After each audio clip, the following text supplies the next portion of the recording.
again. I must say, first of all, thank you very, very much for all your kind remarks.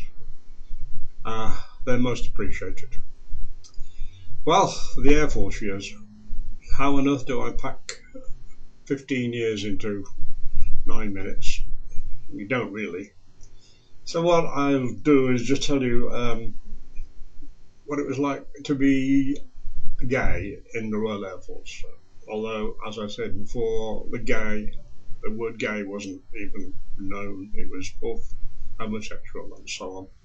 So it was difficult. But I joined at 17 and I had what you might call a culture shock in that I never realised that hundreds and hundreds and hundreds and hundreds of young men like myself at 17 and 18 were gay. It had to be. I mean, there were millions of young men doing their national service, and all of a sudden I realised that I was not alone, and it made a great deal of difference. I felt for the first time in my life that I actually belonged to something, belonged to somebody, belonged to a crowd, whatever. And although we were hiding behind a cloak, we had to. There was no way you could go out. If you did, or if you were caught, then it was instant dismissal, and sometimes even a court-martial, depending. However, people were there. You knew. You met people, and right from day one, that was quite amazing. Quite amazing. I first went to the training school to train as a wireless operator. We lived in wooden huts. 12 beds down one side, 12 beds down the other, and believe me, the movement between beds at 2 and 3 in the morning was, well, it happened, I can assure you. Very shortly after I'd finished training, where was I? Egypt, would you believe? Egypt. 17 years and 3/4 I was. There I was in the canal, in what we used to call the canal zone, as a wireless operator. And once again, met many people who were of the same inclination, but we had to be very careful. The list of my service postings and countries that I served in is almost endless. Egypt, Aden, Cyprus, Bahrain, all the Oman Gulf states, Somaliland, Kenya, island called Mazira in the Persian Gulf, an even smaller island called Cameron off the coast of the Yemen in the Red Sea. And at all these stations there was always somebody, always.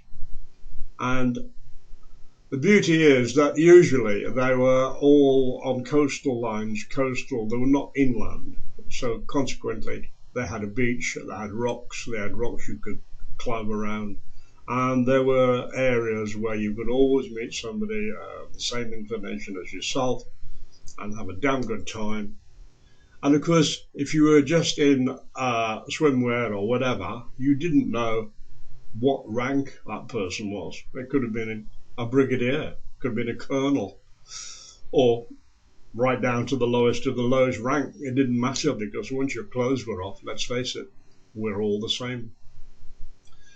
15 years, a long, long time, but I have no regrets. In fact, it was the best 15 years of my life, by far the best 15 years.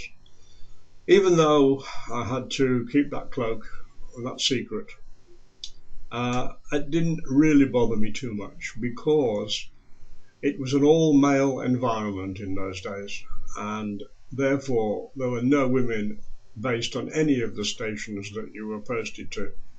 So consequently, you were not expected to be seen with a woman.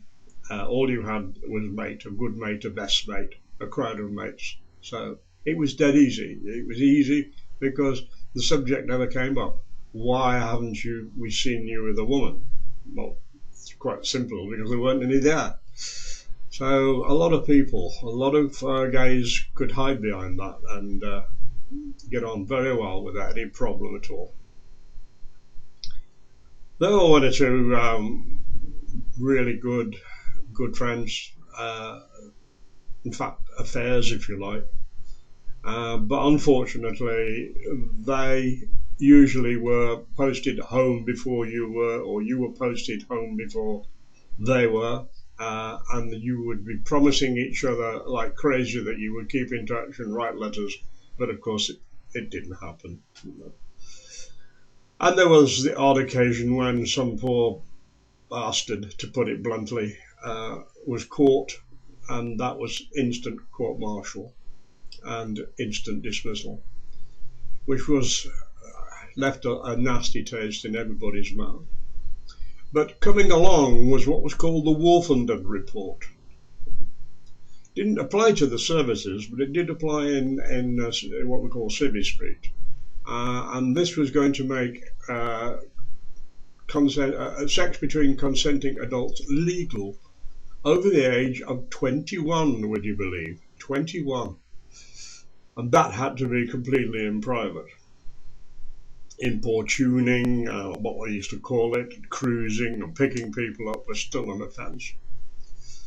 But at least it was, government was getting somewhere. They were going the right way. But as most of you will know, it's only in the last 2 years that things have been put right, and now, of course, the legal age of consenting sex is 16. But 50 years ago, no way, no chance at all. No chance at all. However, it didn't matter. I had some wonderful times, met some terrific people. And if sex came into it, well, sex came into it. And funny thing is, and it's exactly the same today, you could always tell. I'm not talking about the obvious people that were, what we used to call the screamers. I'm talking about dead, straight-looking guys. But I don't know about you, but I always had that little spark here that used to say, yes, definitely. And I was usually right. I was usually correct. So 15 years, I can't pack 15 years into 10 minutes, but what I can do is say that things got better in life in general, because I realised that I wasn't a 17-year-old alone. I was a 17-year-old amongst a great many amount of people. So things got better and better and better, although I'll repeat myself to say that we had to be very, very careful. Well, there we go. That's about it. I think I've gone through the list of places that I've been to. Aden, Somaliland, Cyprus, Kenya, all the Middle Eastern states. And in every one of those Middle Eastern states, I had a fantastic time. So that's the Royal Air Force years, really.